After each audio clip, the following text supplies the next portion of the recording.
Oh, hi there. Thanks for showing up for your learning. Even though I am not, I'm home. If you notice the sounds of Bluey and coughing children in the back, that's why I'm at home. And as you can see, I'm in my stay-at-home dad uniform, doing what I hope to be the factoring quadratics lesson to end all factoring quadratics lessons. Um, we want to be able to take this skill to a high level in our time together.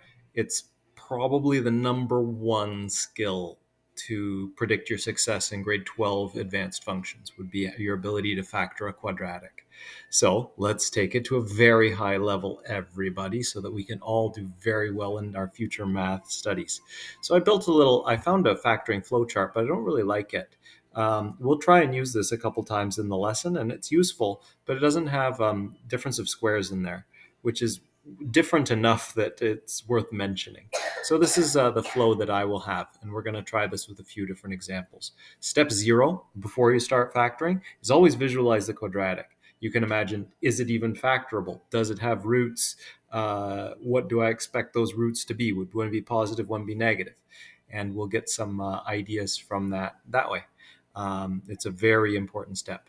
Next is check for common factors, and you can include -1 as a common factor so that you can always have a positive a value there. That's very useful to have a being positive. It just makes everything much easier. Okay. Next thing to check is it a difference of squares? Okay. And so if it is, then you just use this pattern to factor it. This is after you take out the common factor and write it appropriately. We'll show some examples. If it's not a difference of squares, then you can say, well, is A 1? If A is 1, there's a shortcut available. You can absolutely just skip this step and go straight to decomposition for any factoring type. But I like just if A is 1, I do an X game with my C over my B in the X game, and then the winning numbers go in there, and those winning numbers go in here in the brackets with X. If A is not 1, then you're going to decompose the B term, the middle term, and then factor by grouping. We're going to look at examples. Okay, so let's go ahead and give these a shot. Sometimes, actually, you can factor these with only common factoring, and then things are fully factored. I'm just going to create an example for that. Okay, so let's take a look at this one first. Suppose you have a function like f of x is 3x squared plus 9x. All right, visualize. This is our step 0. So I see that this is, if I add in the c term that's invisible, it's 0. So my a is 3. That's a quadratic opening upwards. B is equal to -9. That means it's going down as it crosses the y-axis. And C is equal to 0. That means that 0, 0 is the y-intercept. Oh, there's one of the roots. That's cool. So a quick visualization shows me I can create my graph along here, put my y-axis like that, and it's a quadratic opening down. And so I know one of the roots is right there at 0, 0. And it's somehow, let's see, can I kind of figure that out? It's kind of going down this way. Okay, so I know it's this behavior and it's turning around and it's going to come up. So it's going to have some other positive root, maybe over there. All right, so now what we can do is factor that. So we're going to copy it out again. F of x is equal to 3x squared minus 9x. Oh, what's our first step again? Check for common factors. Check for common factors always. So let's go. Oh, I see 3x is a common factor of both of those. So I can rewrite this function, f of x, as equal to 3x multiplied by x minus 3. And then I can sort of solve this for when does this quadratic equal 0 to find the root. So 0 equals 3x times x minus 3. So either this part is 0, which means x equals 0, or that part is 0, meaning x minus 3 equals 0, so x equals 3. Just add 3 to both sides to clear that over there. Okay, so there's our roots. X is 3 and x is 0. So there's the other root. So this comes down, that goes way below that there, and then goes up. So just to complete our visualization, there's the solutions to it, and it's fully factored at that point. No special factoring necessary, only common factoring got us to that point. Let's take a look at some other examples here. Okay, here we go. 3x squares. Oh, hold on one moment. Thank you for your patience. All right, so let's take a look at this one. What's our first step? Right, common factors. So let's get a different pen color. So we'll have, oh wait, our step 0 is visualize. Okay, so this is a quadratic. It has an a value of 3, which means it opens upwards, and it has a y-intercept of negative 48. So I can very quickly sketch that like this. What's its b value? B equals 0, because there's no b term, it doesn't show up. Oh, that means it's flat at negative 48. So if I went down here to negative 48, I would be able to draw this quadratic like that. And I'm expecting one positive and one negative root from this visualization. I'm also expecting the roots to be symmetrical around the y-axis. Visualize every time, and it makes math easier. Your visualization skills will get better, and then you will be, able to go to a high level with these skills. First step, look for common factors. Aha, 3 again is a common factor. So I factor 3 out. So I divide 3x squared by 3, and I divide 48 by 3 to get minus 16. Cool. And now let's keep going. This is 3, and then we say, what's our next step? We check for common factors. We found some. Is it a difference of squares? Yes, it is. Yeah, this one is now a difference of squares. We can now see the difference in the difference of squares. It's x squared minus 16.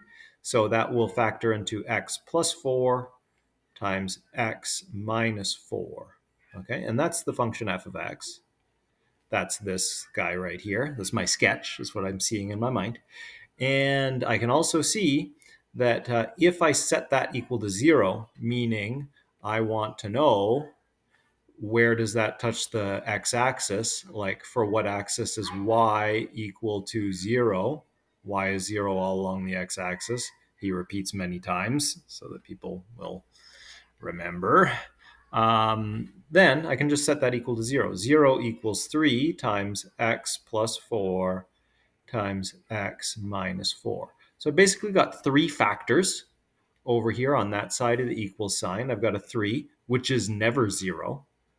I've got x plus 4, which can be 0 for one value of x, and x minus 4, which can be 0 for a different value of x.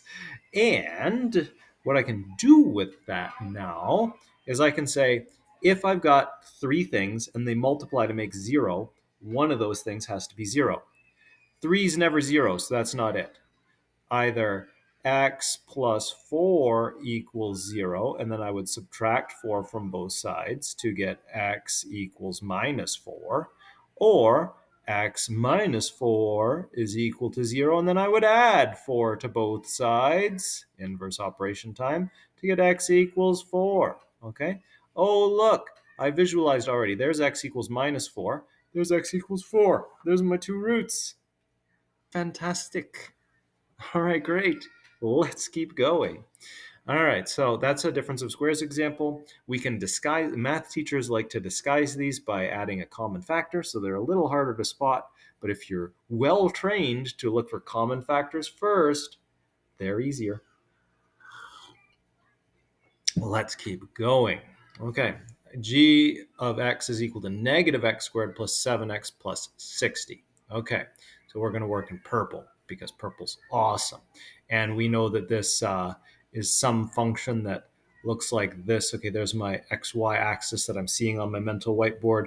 Here is the point 0, 60. It crosses the y-axis way up there at c value 60. It's a parabola that opens downwards because a is negative, right? And it's growing as it crosses the y-axis. So it's something that looks like this, all right? Something looks like that. So I'm expecting a negative root that's going to be a little smaller than the positive root. I get a lot of information from that visualization. It's excellent for error checking. I can't emphasize enough. Do this. Oh, my veins stick out when I'm like, please. Okay, so enough of that. First step, check for common factors. Sure. Okay, let's go. Oh, right. I reminded you, include -1 as a common factor that you're on the lookout for. -1 is right there, and I prefer to factor when a is positive. So let's write it as g of x is equal to -1 times x squared minus 7x minus 60. Okay? So I just factored out the -1 from there, there, and there. I have to take it out of all those places. And that's what that bracket is telling me to do there. All right? So let's see the problem again. Okay. There, I have a bad habit. Well, a habit of writing all over that. Now I'm in this stage. Now I go into my factoring flowchart. Is it a difference of squares? No, it's not. Is a equal 1? Now it is. Okay. Now, oh, right, I get to play an X game. Hooray! Let's play X game, one of my favorites. It's so awesome. Let's play X game in red. Okay, here we go. Pion, pion. I put the C value, which is this, up here, -60, and I want to find numbers that multiply to -60 and have a difference of -7. Okay, here's a trick. When you're multiplying to a negative, one number's negative, one number's positive. It's got to be that way. I can't multiply two positives and make a negative. I can't multiply two negatives and make a positive. If there's two numbers, one of them's negative. If I'm multiplying to a negative. So in this case, I know that the bigger number is negative, and I'm looking for numbers that multiply to -60 and add to -7. I can't see it right away. So what I do is I just take 60 and I do a breakdown of it. 2 is a factor, that leaves 30. 2 is a factor, that leaves 15, and that's 3 and 5. And then I can play around with those factors to create these numbers that have a difference of -7. Okay, let's try that over here. I'll zoom in a bit. How do I zoom? Without losing my drawing tools. There we go. Okay, so one way to do it, I know there's a difference of 7, so I want them to be like kind of far apart, not super far apart, but kind of far apart. And so I will try, let's try 2 times 2 minus 3 times 5. Okay, so that would, how did I do that? I just tried grouping these and these. I'm experimenting. I'm playing. All right, that would be 4 minus 15. Oh no, that's minus 11. I wanted -7. Let's try a different grouping. Okay, so I go ahead and try things a little differently. And I'm going to group them now. Instead of 2 times 2 and 3 times 5, I'm going to group them this way. I will group them 2 times 2 times 3, and then I'm going to subtract 5. Okay, so that will be 12 minus 5. I grouped these ones together. 2 times 2 times 3 is 12, and then 5. 12 minus 5 is 7. Oh no, my signs are wrong. So change the signs. Okay, you know one of them was going to be negative, so there they are. -12 and 5. Okay, great. So let's go. Okay, so now I get to use this shortcut of g of x is equal to -1 still. And the astute among you will note that we would usually write that as just negative bracket x squared. Oh, geez. I'm factored now. X minus 12 and x plus 5. Done, final answer. And then we check that against our visualization. Okay, and we see x plus 5 gives me this root of -5. Okay, and x minus 12 gives me this root of +12. Why? Because they're sign flippers. Those are sign flippers in the form. And the reason they're sign flippers is if this thing is equal to 0, like if y is equal to 0 and it's touching the y-axis, then I can write it as 0 equals -x minus 12 times x plus 5. And then I would have either this one, which is x minus 12 equals 0, so x equals +12, or x plus 5 equals 0, so x equals -5. That's why they're sign flippers. Don't memorize this stuff. Understand why things are sign flippers and things like that. Let's look at some more examples. Okay, x squared minus 5x plus 6. Super fun to visualize this one. I can even create a fairly accurate graph of it. Okay, let's go. I think that's good. Crosses at plus 6. So let's go up here. 6, 5, 4, 3, 2, 1, and then change. So that was up to 7. All right. So it looks something like this. Okay, here we go. A equals 1. It's a parabola opening upwards, has stretch factor 1. B equals -5. So that means it's going down as it crosses the y-axis. C equals 6. Means it crosses up here at 1, 2, 3, 4, 5, 6. There's the y-intercept. It's crossing at a slope of -5. Is this? What? Yeah. Oh, yeah, sure. Right. And this comes down here like this. I was a little confused because I was trying to do step pattern. And as you'll see, it does this. Okay. I just know because I'm cheating a little bit. So it's over 2 and up 5. So that's there. Boop. That's a pretty darn good graph. And there's its roots. If it has roots based on my visualization of descending and opening upwards and crossing at the point 0.06, if it has roots that come out by factoring, they'd be there and they'd both be positive roots. Let's see. Oh, are there common factors? No. Okay. So next step. Are there is A1? Yes. Okay. And so I can go directly to my shortcut, which is to play an X game where I want to multiply to 6 and add to -5. Okay. So if I have to add to, if I'm multiplying to a positive number, then one of two things is true. Either both numbers are positive or or both numbers are negative. In this case, they're adding to a negative number. Therefore, I know that -2 and -3 are my winning numbers. And so I rewrite h of x as x minus 2 and x minus 3. And just as the visualization predicted, we have two positive roots because remember, those are sign flippers. Not going through that again. Okay, let's look at j of x. Oh, here it's the same idea. Let's go into blue and we'll prepare a visualization. You visualize it by seeing that it is rising as it crosses the x-axis. And here 15, it's crossing way up there at 15, and it's rising, and it's a parabola opening upwards because a is equal to 1. So I have my visualization ready. It's something like that. So if it has roots, they're both negative. Okay. Now, is it difference of squares? No. Does it have common factors? No. Oh, in the other order. First check for common factors, then check difference of squares. Is A1? Yes. Okay, because these are simpler examples, so I can show you quick.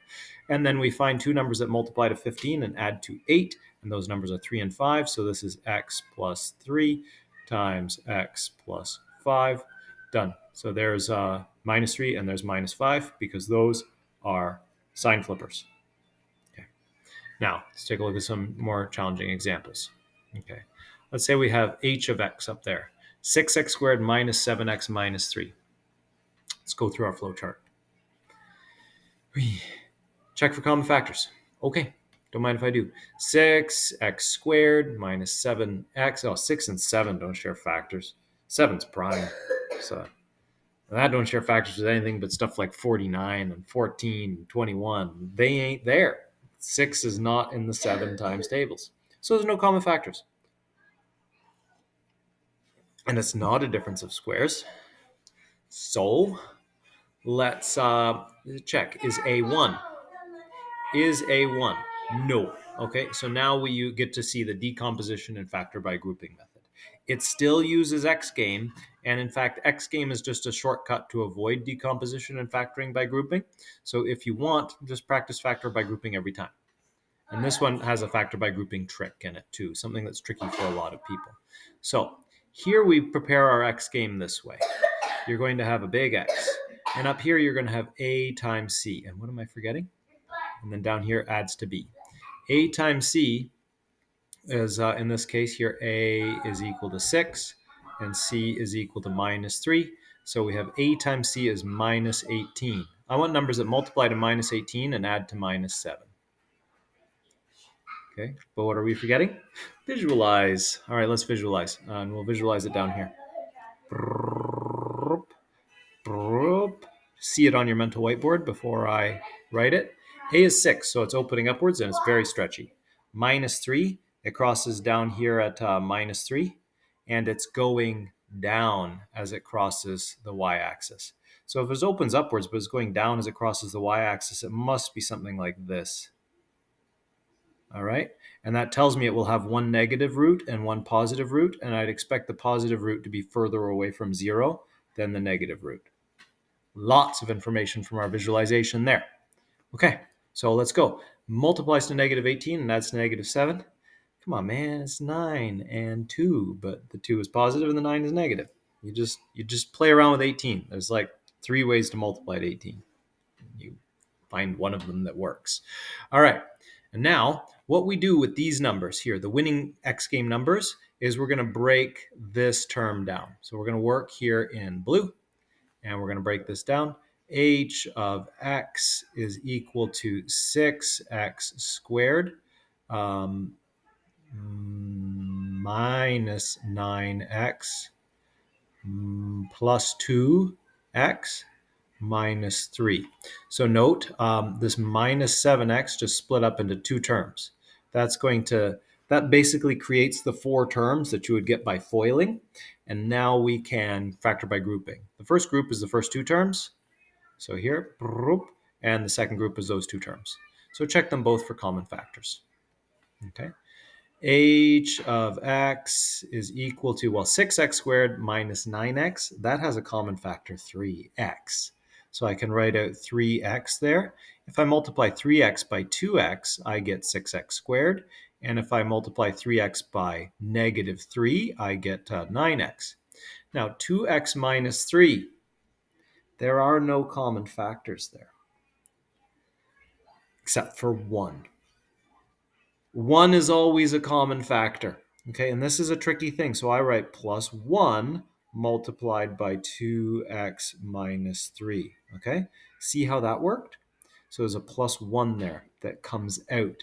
It didn't change anything. It just wrote it in a new way, and I can see the factor 1 out there. That helps me to see that there's my common binomial factor, and it factors out of 3x plus 1. So the final form of this one is h of x is equal to 3x plus 1 in brackets multiplied by 2x minus 3. And here are our roots, okay? So our first root is this one here, and that's a negative root. If I said 3x plus 1 is equal to 0, then I would say, 3x is equal to negative 1, and x is equal to negative 1 over 3. Because to get from that second last line to the last line, you would divide by 3. I'm multiplying that thing by 3, so I divide both sides by 3 to get this root. That's that one right there. It's close to the y-axis. It's the negative root. Okay. This one over here, 2x minus 3. Let's work with that. Let's go back into blue. Okay. If 2x minus 3 equals 0, then 2x equals 3, and x equals 3 over 2. That's this positive root. Okay, so that's matches our visualization. And when you can create these visualizations so fast in your mind, you'll catch your algebra mistakes as you make them. It's gonna feel like magic. You'll be like, wait, this can't be right. It doesn't match my visualization. And then you'll check it and you'll find it. And you'll see me do this all the time. Okay, last example.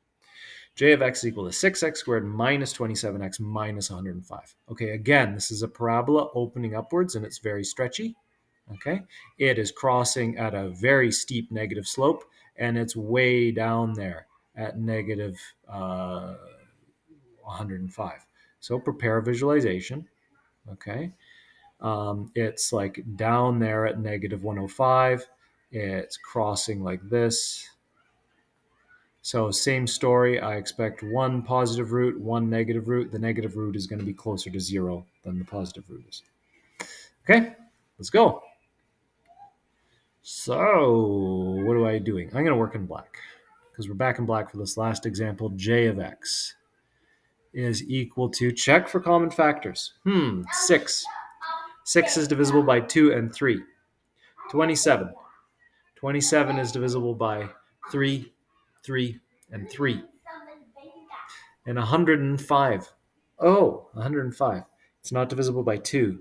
Let me see. Oh, it's divisible by 5. I can tell that because it ends in a 5 or a 0.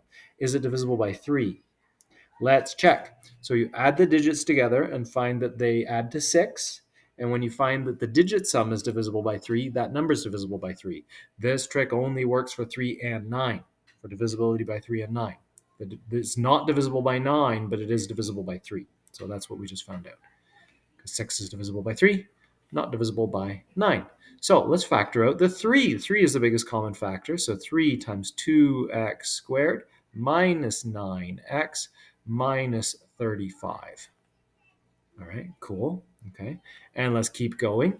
J of x is equal to, this 3 absolutely hangs out outside the party and does not go anywhere. I look at what's left inside here. Is it a difference of squares? No. Does it have any common factors? No, I got all of them. Is a equal to 1? No. So I have to factor by decomposition and grouping. So let's move this useless face up here.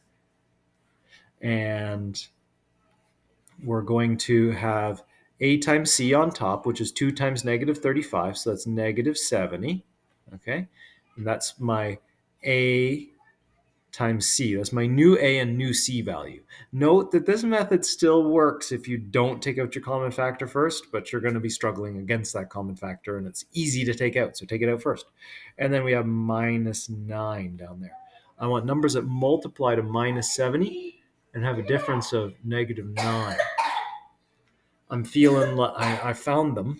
Okay, I didn't know them before I started, but I see that they're minus 14 and 5. Okay, and if you can't see that right away, you do a factor tree of this number here. Okay, 70. All right, is 2 and 35, which is 5 and 7. Done. Those are its prime factors. And I want a difference of 9. And I can see that by multiplying 2 by 7, I get 14. And 14 minus 5 is 9. It's very fast. And doing these practice type X games in your head absolutely is fantastic for your number sense.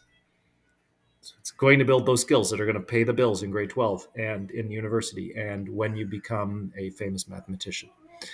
All right, so we're going to use minus 14 and minus 5 to decompose that middle term. 2x squared minus 14x plus 5x minus 35. All right, now we factor by grouping. J of x is still equal to 3. 2x squared minus 14x factors out at 2x multiplied by x minus 7. And then over here, 5x minus 35, that gives me minus, so plus 5 multiplied by x minus 7. Okay? And then finish that bracket. All right, so then final answer, j of x is equal to 3 multiplied by 2x plus 5 times x minus 7. Okay? This one here is the common binomial factor. It shows up over there. And this bit and that bit are the parts that are multiplying that binomial factor. They end up in the other bracket. All right. And now let's check our answer. We had x minus 7. That's that root. It's fairly far away from 0. And then this one over here is the 2x plus 5. And I can see that negative 5 over 2 would be that x value. Negative 5 over 2 is a lot closer to 0 than positive 7. So that explains our visualization, and we're very confident that we have not made any algebra errors. Now, last step that you could do with any of these problems, if you're doing a test and you want to get perfect and you still have time, is to expand it, but just by multiplying it out. So let's do that. J of x is equal to 3 times 2x times x is 2x squared. 2x times negative 7 is negative 14x. 5 times x is plus 5x. And 5 times negative 7 is negative 35. Cool. Simplify these because there's like terms that we can collect. J of x is equal to 3 multiplied by 2x squared minus 9x minus 35. And if you're having deja vu, it's because that was written right there. Okay, it's just like winding time backwards. Now let's multiply this 3 in to every term. Okay, and let's see if we get a triumphant conclusion. J of x is equal to 6x squared minus 27x minus 105. Gosh, that looks awfully familiar. So there's many ways to check your answer once you're at what you believe to be the top of the mountain with these kinds of questions. And the different ways to check your answer corresponds to different ways of climbing the mountain. So climb the mountain in a variety of ways, and you're an excellent mountain climber. Understand quadratics in a visual, algebraic, and like number crunchy sense, and you will be very strong with quadratics. I promised that we would use this factoring flowchart, and I haven't done that yet, so let's try it. All right, I got one ready to go. Here we go. 24x squared plus 26x minus 70. What a monster! All right, and we're going to see if we can reduce it to dust with this factoring flowchart, which is basically the same thing I've been showing you, except this one doesn't have a step for difference of squares, which adding that to your practice is going to save you some time. And it also doesn't have the visualize step. So let's visualize it. It's a quadratic that opens dramatically upwards of the 24a value. It's crossing with a positive slope, and it crosses at negative 70. So it crosses way down there at negative 70. It's crossing with a positive slope, and it's opening upwards. So it has to do something like that. Let's actually look at this thing in Desmos. There we go. Am I cheating? No. But I'm expecting a root of negative 2 1/3, and I'm expecting another root of 1 1/4. And it's there. It's C value is there. You can see if I graph the line, here's another cool thing you can do. 26x minus 70. Okay, just graph the line that doesn't include the ax squared term, and you'll notice it's tangent to the parabola at that point, you see? It's like, that shows you its slope. It's cool, right? I think it's cool. Maybe you don't think it's cool, but I think it's cool. Okay, so that's this parabola. And you'd say, well, I thought it was going to be stretched way, way up. Well, it is, because look at the x scale and look at the y scale. Okay, I did that to show it to you. It kind of, when I change the scale, it flattens out. Okay, let's keep going. So let's use this factoring flowchart here. First, is there a greatest common factor? They're all divisible by 2. So put it in front. 2, and then this will be 12x squared plus 13x minus 35. Okay, identify the a, b, and c values, where a is the coefficient of the x squared term. Okay, well, I kind of did that. It's 12, 13, and negative 35. Okay, multiply the a and the c values together. Woo! So that's 70 times 6. 70 times 6 is, oh, geez, I didn't know that I did that. Sorry, everyone. There's a funny number in there. All right, 420. Okay, now I want to list out factor pairs of A times C. Okay, they do factor pairs here. There's so many factor pairs for 420. I think you just need to do the prime factorization and start to play. Okay, we want factors that, oh, and this is negative 420. Does that mean I'm negative on 420? You decide. All right, so I want them to have a difference of negative 35, and they have to multiply to 420. So let's do 420 here. We're going to do a factor tree, not just like pairs, like they're suggesting. 42 times 10 is close, because 42 times 10 would have a difference of 32. So I actually want the two numbers to be a little bit further apart. What about like something times 8? I think if I divide this by 8, I will get the right pair. So 420 divided by 8, what is that? Will be 210, 105. No, it doesn't have 8 as a factor. Anyway, talking out loud. Let's go. Maybe by 6. So if I divide it by 6, what's that? If I go 420 and I see that 6 is a factor, because it's divisible by 2 and it's divisible by 3, 6 times 70. So that's not it. What about if I move those around? 12 and 35. Do I have it right anyway? Yeah, I do. 12 times 35. And also notice that we had 12 and 35 there. Okay, so 12 and 35 don't have the desired difference. What if I write 12 as 2 times 2 times 3 and 35 as 5 times 7, and I group it in a slightly different way? If I go, I want a smaller number there, 12, but something a little bigger than 6. So how can I get a number smaller than 12 and bigger than 6? That's in between that and that. I think it's 7. 7 multiplied by 60. I feel like I'm chasing my tail here. 7 times 60. I must have an error somewhere, do I? 7 times 60? Do I have an error? 12 times negative 35 is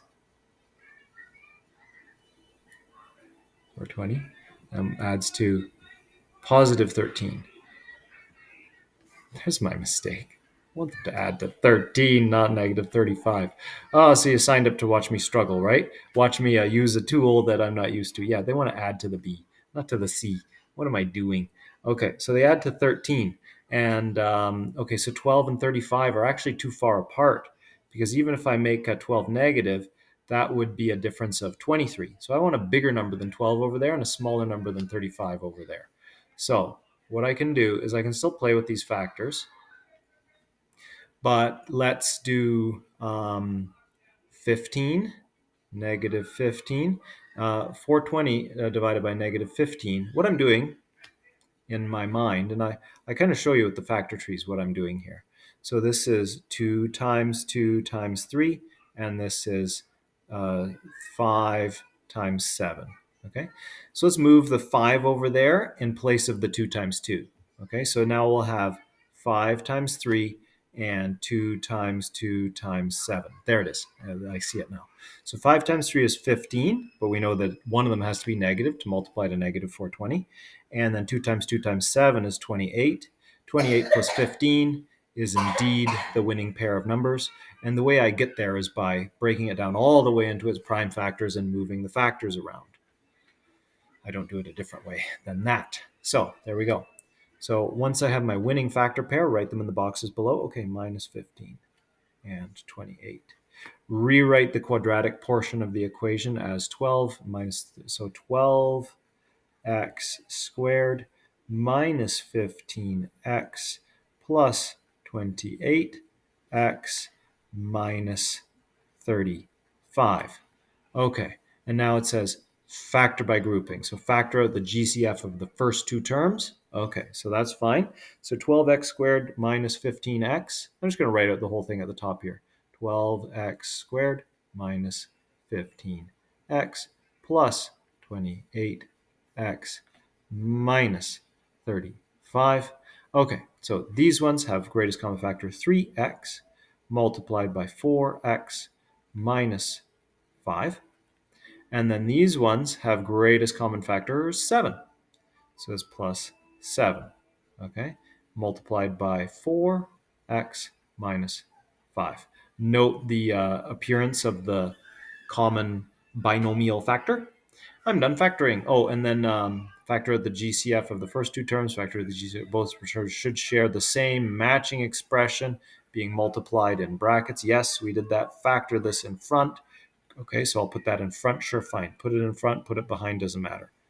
4x minus 5 and 3x plus 7 is the other bit.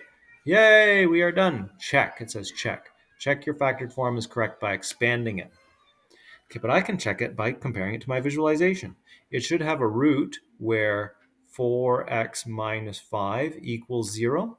So that would mean 4x equals positive 5, and then we divide both sides by 4. So that should be 1 1/4. 5 quarters is 1 1/4. Let's check Desmos. 1 1/4 right there and is positive. Matches our visualization. And you can do that in your head now because your head is like Desmos. You've done so many examples. And then 3x plus 7 is also could also be 0. 3x plus 7 equals 0. So 3x equals negative 7 and x equals negative 7 over 3. So that's negative 2 1/3. Let's check. Negative 2 1/3. And the crowd goes wild, and you can take this skill to a high level. You've got a big piece of the grade 12 prerequisites ready. very good to have this at a high level. You want to build these skills so they're fast and so that it's comfortable and that it becomes fun. It's a fun game to factor quadratics. And especially when you feel in your mind that the algebra is matching your visualization, there is a pleasurable click. It's like, it's that feeling of not like I did the thing and I don't understand what I just did and I don't care about it. It's like, no, I know what I just did. And I know that these two different ways of thinking are backing one another up and I'm seeing the connections. So if you wonder why I have fun making a half-hour video like this, it's because of that pleasure that good math practice can get you. So anyway, I hope that was helpful. Thank you for showing up for your learning today, and all the best. Any questions, hit me up by email. Bye.